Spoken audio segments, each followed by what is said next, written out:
সময় চলে আসলাম। সবাই চলে এসেছে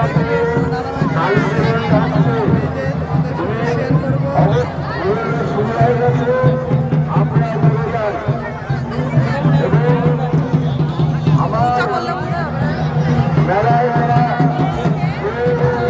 বাবা এবং মায়েরা আমাদের মেলা দর্শন করতে আসছে। আমাদের পুরোপুরের মেলা আমাদের বাবাগুলা হাইস্কুল মাঠে থেকে আমাদের মহাদেব মন্দির করা হয়েছে। সেই মহাদেব মন্দির বা মহাদেব ঠাকুরকে আপনারা দর্শন করুন।